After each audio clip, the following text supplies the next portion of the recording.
There was something magical about summers at Grandma's. Every year, the days stretched long and lazy, the sky seemed to hang just a little closer to the earth, and the air was heavy with the scent of pine and wildflowers. The village where she lived was a forgotten place, tucked away from the hustle and chaos of the city, almost like it existed in its own bubble of time. It was the kind of place where the world moved slower, where the past clung to the present like a shadow that you could never quite escape. I loved it there. For me, it was a paradise, a break from school and responsibilities. I had a group of friends who, like me, spent their summers with their grandparents in the village. We'd fish in the river, explore the woods, and swim in the lake that sat on the edge of town. It was our playground, our escape. The lake was a strange place, though. It was small but deep, a dark green pool surrounded by an unsettling emptiness. No trees or plants grew around it, except for a single, ancient oak that stood alone on the shoreline. Its gnarled branches stretched out toward the sky, casting long, twisted shadows across the ground. Despite how strange it looked, we loved spending time there. We'd set up little picnics, dive into the cool water, and jump from the muddy bank. The tree became our landmark, the heart of our summer. But there was one person in the village who never seemed to belong, someone who always made me feel uneasy: Mr. Joseph. He lived alone in a dilapidated house at the far end of the village. The locals whispered about him, said he had once been a kind man, but that something had changed him. He had become a recluse, living alone and speaking to no one. His hunched figure would sometimes appear, silently walking through the village, and his presence always sent a chill down my spine. It was on one of those carefree summer days by the lake when everything changed. We were playing at the lake, the sun hot on our backs as we splashed in the cool water.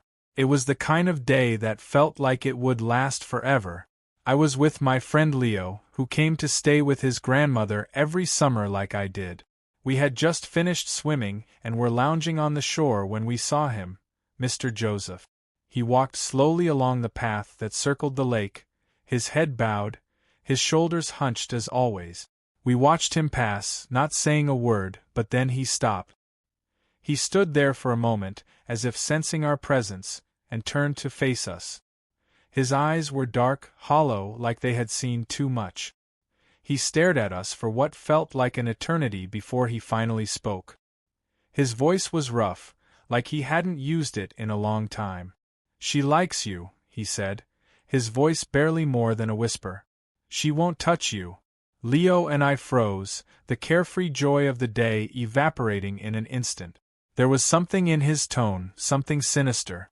It wasn't a friendly warning. It felt like a threat. Neither of us moved as he turned and continued walking, his form fading into the distance. We stood there in stunned silence for a moment before Leo broke the tension. "What the hell did he mean?" he asked, his voice shaking slightly. I didn't know. I didn't have an answer, but I could feel a knot of fear forming in my chest. We ran back to my grandmother's house, our hearts pounding, our minds racing. Grandma would know what was going on. She had lived in this village her entire life. If anyone could explain Mr. Joseph's strange words, it would be her. We burst into Grandma's house, breathless and wide-eyed. She was in the kitchen, humming softly to herself as she chopped vegetables for dinner. Her calm demeanor did little to settle the storm of fear in my chest. "Grandma!" I gasped. "Mr. Joseph, he said something weird. Something about, 'She likes you. She won't touch you.' What does that mean?" I expected her to brush it off, to laugh and tell us we were being silly, that Mr. Joseph was just a harmless old man with a few screws loose. But instead, her face paled. Her hands, still holding the knife, went still. For a long moment, she didn't say anything. The only sound in the room was the steady ticking of the clock on the wall. Finally, she set the knife down and looked at us, her eyes filled with a sadness I hadn't seen before. "Joseph," she said softly, "lost his daughter by that tree, the one you boys have been playing near." My heart skipped a beat. I exchanged a nervous glance with Leo. "Hanged herself," Grandma continued, her voice barely a whisper. "Right from that tree." It was a long time ago. She was just a little girl. Joseph, he was never the same after that. He tried to go on, but something broke inside him. Eventually, he couldn't take the pain anymore. One night, he hanged himself from that same tree. The room seemed to close in on me, the air suddenly too thick, too heavy. Leo's face was pale, his eyes wide with fear. But, I stammered, that tree, we've been playing there all summer. Why didn't you tell us? Grandma sighed. I didn't want to scare you. Most people in the village stay away from that tree. There's been stories for years, stories about strange things happening around it. People say the tree is cursed, that Joseph's daughter never left it, that she's still there, watching. But they're just stories, right? Just stories. But the way her voice wavered at the end told me that she didn't fully believe what she was saying. I tried to laugh it off, to brush it aside as a ghost story meant to scare kids into staying away from dangerous places. But I couldn't shake the feeling that there was something more to it, something darker. Later that afternoon, Grandma handed us an old camera. Why don't you boys go back to the lake and take some pictures?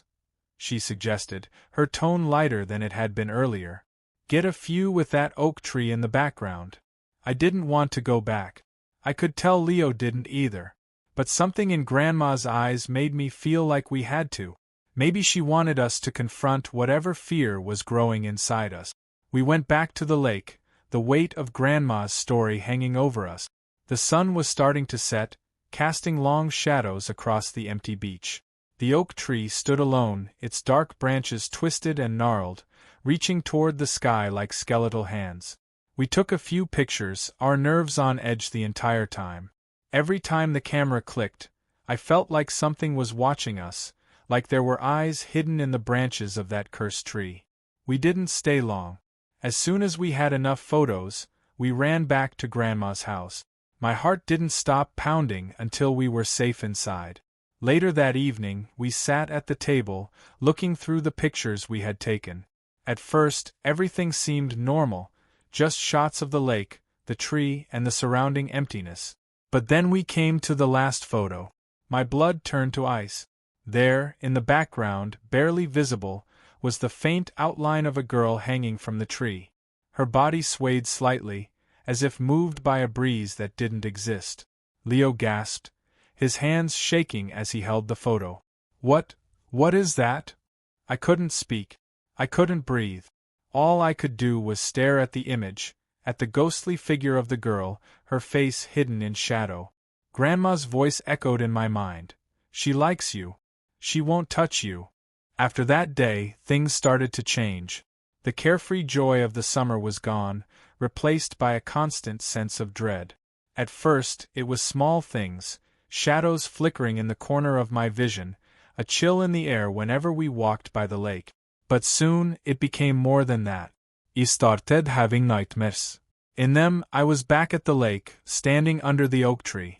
The girl was always there, hanging from the branches, her body swaying gently in the wind. But each time, she got closer, her face becoming clearer, more detailed. I tried to shake it off, to convince myself it was just a trick of the light, an overactive imagination. But I couldn't. The fear had taken root deep inside me, and I could feel it growing. Leo was affected too. He became quieter, more withdrawn.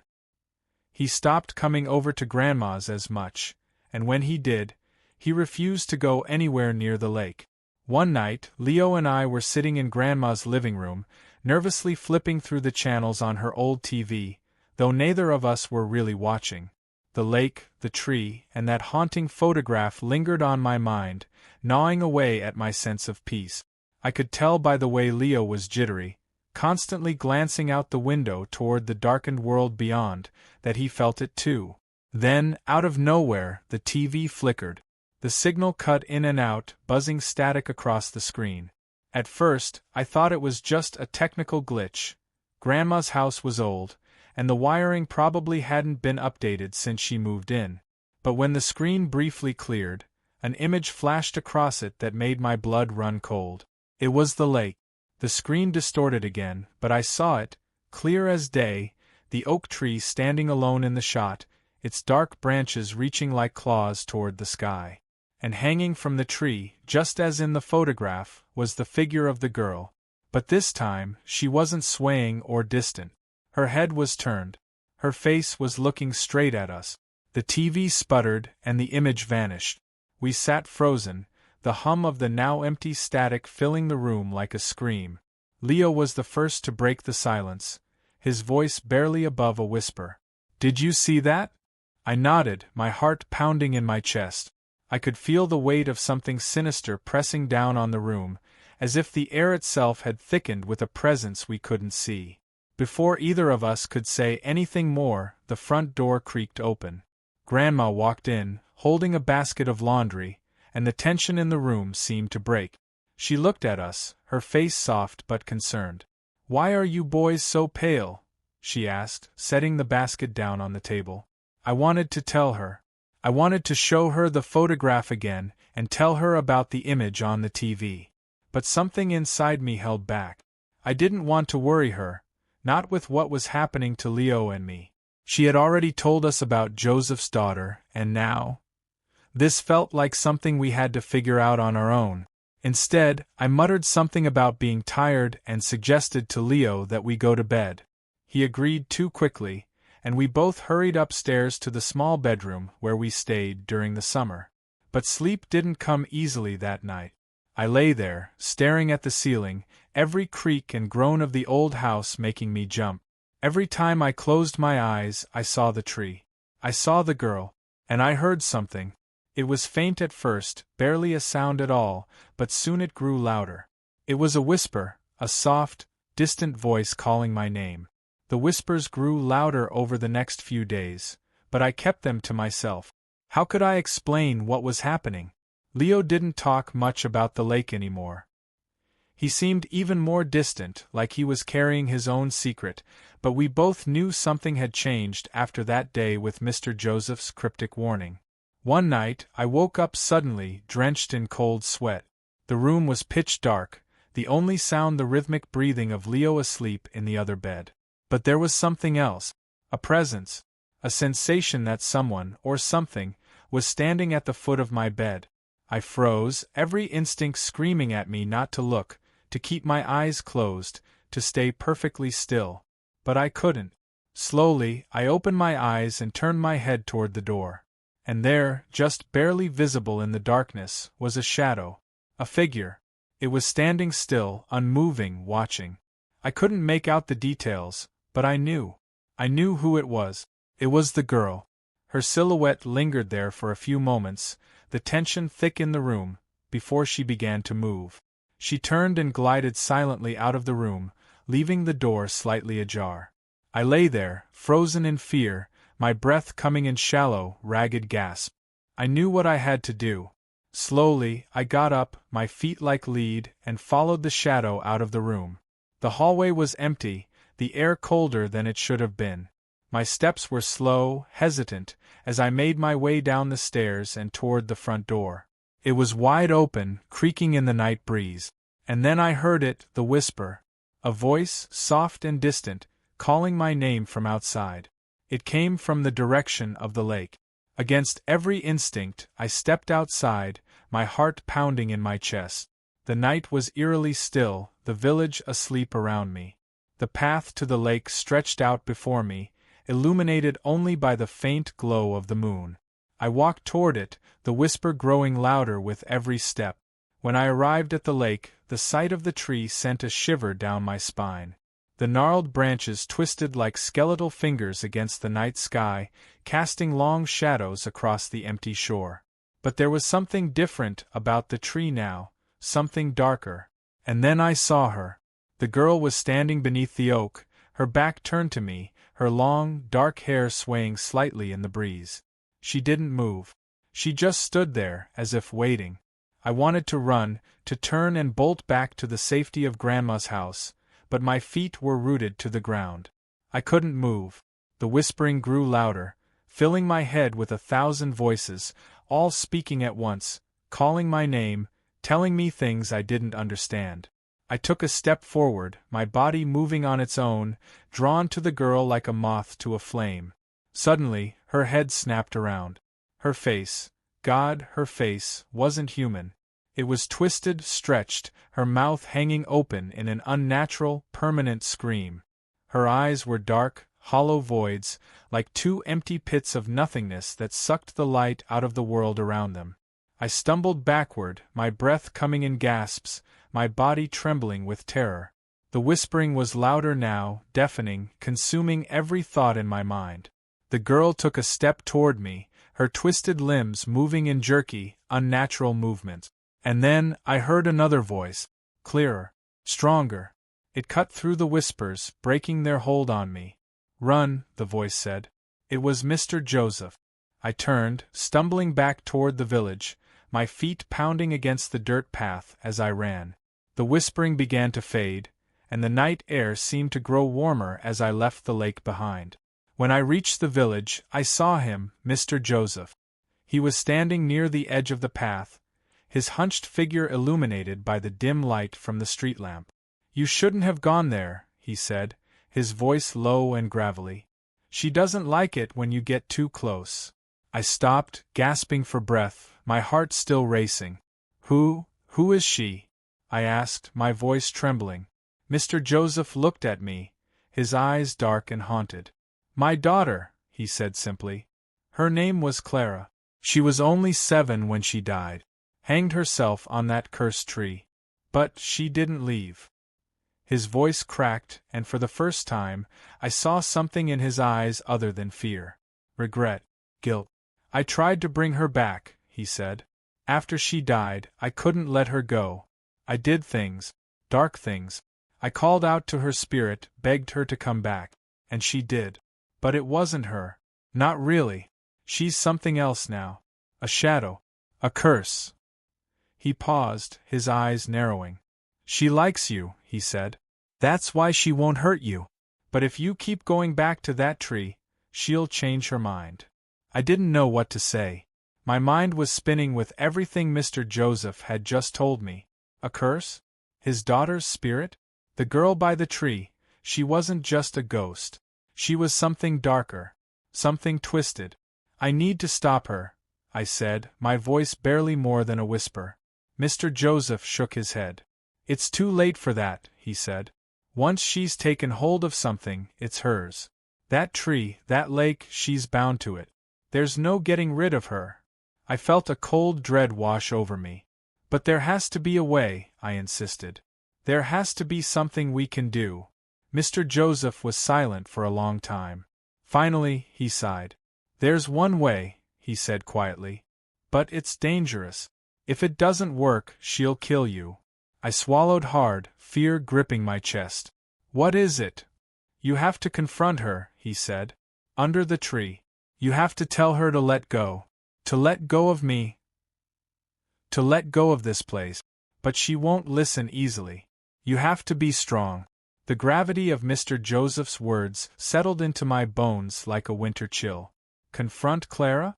The idea of facing that twisted spirit again, standing beneath that cursed oak tree, sent fear rippling through every part of me. But there was no other option.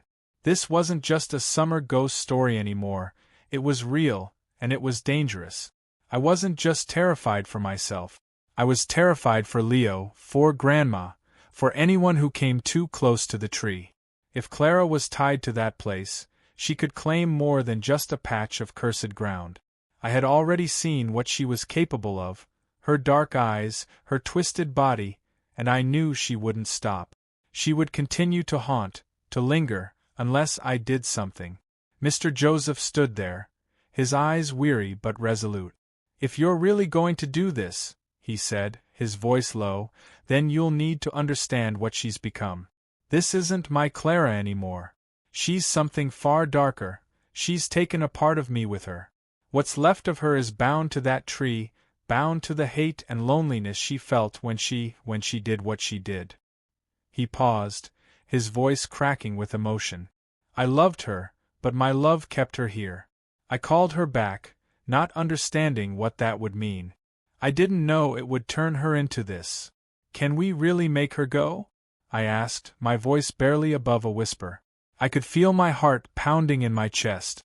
Joseph nodded slowly, though his face was etched with doubt. There's a ritual, he said. One that can sever her connection to the tree and to this world. But it's dangerous.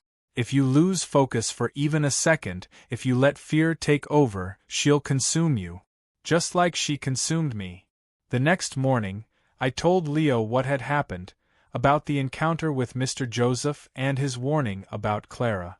Leo didn't take it well. His face turned pale, and his hands trembled as I spoke. We can't just leave it like this, I said, trying to sound braver than I felt. If we do nothing, she'll keep haunting us. She might even hurt someone. Leo shook his head, his voice shaking. You want to go back there? To that tree? After everything we've seen? I swallowed hard. I don't want to, but we don't have a choice. It was then that Leo surprised me. He took a deep breath, nodded, and said, Okay, I'll go with you. That afternoon, we met with Mr. Joseph again. He showed us what we needed for the ritual, an old, weathered book filled with ancient symbols and words written in a language I didn't recognize. The ritual was designed to sever Clara's connection to the tree and allow her spirit to move on, but it wasn't going to be easy. The incantations had to be spoken without hesitation, without fear, or the darkness surrounding Clara could turn on us. As night fell, we gathered everything we needed: a rope from Joseph's attic that had once belonged to Clara, a small mirror that had hung in her bedroom, and salt. Lots of salt. Joseph explained that the mirror could help us communicate with Clara's spirit, but the salt was crucial. It would act as a barrier to keep her from attacking us during the ritual. The final item was the hardest: a picture of Clara, one taken just weeks before she died. Joseph hesitated before handing it to me, his fingers trembling as they brushed the edges of the frame. You need to show her this, he said, his voice barely above a whisper. Remind her who she was, who she still is deep down. The next night, under the pale glow of the full moon, Leo, Mr. Joseph, and I made our way to the lake. The air was thick and humid, the kind of oppressive heat that made the world feel smaller, more claustrophobic. The lake, which had once been a place of joy and fun, now felt like a living, breathing thing, watching us with unseen eyes. We reached the oak tree just as the moon rose high above us, casting eerie shadows across the barren beach. The branches of the tree swayed gently, but there was no breeze. It was as if the tree itself was moving, alive with something unnatural. I couldn't shake the feeling that Clara was already watching us. We began by drawing a large circle in the dirt with salt, encircling the base of the tree. Mr. Joseph whispered instructions, his voice trembling, but he remained focused. Inside the circle, we laid out the mirror, the rope, and the picture of Clara. The moment we completed the circle, the air seemed to grow colder, despite the oppressive heat. My breath came out in visible puffs of steam, and I could feel the hair on the back of my neck stand up. She's here, Mr. Joseph whispered, his eyes darting around the clearing. I held the picture of Clara tightly in my hands, my fingers trembling as I stepped toward the tree. I could feel her, that same dark presence, just beyond the edge of the circle. I took a deep breath and laid the photograph at the base of the tree. Clara, I said, my voice shaking, you don't have to stay here anymore. You don't have to haunt this place. The branches above us groaned, twisting in unnatural shapes, as if the tree itself was responding to my words. Clara! Joseph shouted, his voice filled with anguish. It's me, your father. I know I made a mistake. I know I should have let you go. But it's time. It's time to move on. The wind picked up, howling through the trees, though the leaves didn't move. The salt circle glowed faintly in the moonlight, creating a barrier between us and the growing darkness. I felt the ground tremble beneath my feet as the air grew colder. Leo and I joined Joseph, repeating the incantation he had taught us. The words felt foreign in my mouth, ancient and powerful, like they had been forgotten by time. The moment the last word left my lips, the wind stopped, and an unnatural silence fell over the clearing. And then she appeared. Clara stood at the edge of the salt circle, her form flickering in and out of focus like a mirage. Her hair was matted, her skin pale and translucent.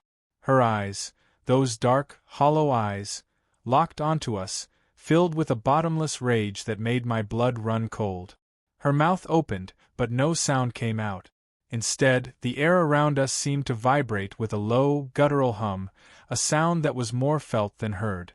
My heart pounded in my chest as Clara took a step closer, her twisted body contorting with each movement. "Show her the picture," Mr. Joseph shouted. With trembling hands, I held up the photograph of Clara, hoping it would reach whatever part of her was still human. Her eyes flickered, for just a moment, with something I couldn't quite place. Recognition? Pain? Fear? But then, the rage returned. She lunged at the circle, her hands outstretched, her face twisted into a grotesque mask of fury. The salt barrier sparked, sending her reeling back, but I could feel it weakening with each attack. "You have to tell her to go," Mr. Joseph cried, desperation in his voice. "Clara," I whispered, my voice shaking, "you have to let go. This place, this tree, it's not where you belong anymore. You need to leave." She stopped, her form flickering like a dying candle. For a moment I thought she would disappear. But then, her face twisted again, her body contorting unnaturally as she let out a soundless scream. The circle of salt began to flicker and fade. "Now!" Mr. Joseph screamed, his eyes wide with terror. "Finish it now." In that moment, I knew what I had to do. I reached into my pocket and pulled out the small mirror we had brought. With a deep breath, I stepped to the edge of the circle and held it up toward Clara's twisted, ghostly form. The moment her reflection hit the glass, everything changed. The air around us shattered like glass, a deafening crack that split the night. Clara's twisted figure froze, her dark eyes locked onto her own reflection in the mirror. For a moment, I saw the human part of her again, the little girl she had once been. The rage, the anger, the darkness, all of it melted away, leaving behind only sadness. Deep, infinite sadness. She reached out, her fingers brushing against the edge of the mirror, and then, just like that, she was gone. The wind stopped. The air warmed. The salt circle flickered one last time before fading into the earth. The oppressive darkness that had surrounded us lifted, and the night became still again. Mr. Joseph fell to his knees, sobbing quietly. "It's over," he whispered. "She's gone." I stared at the spot where Clara had been, my heart pounding in my chest. It didn't feel real. But the oppressive weight I had felt for weeks was gone, lifted like a curse broken by the light of the moon. The following days felt surreal. The lake, once a place of fear, now felt calm again.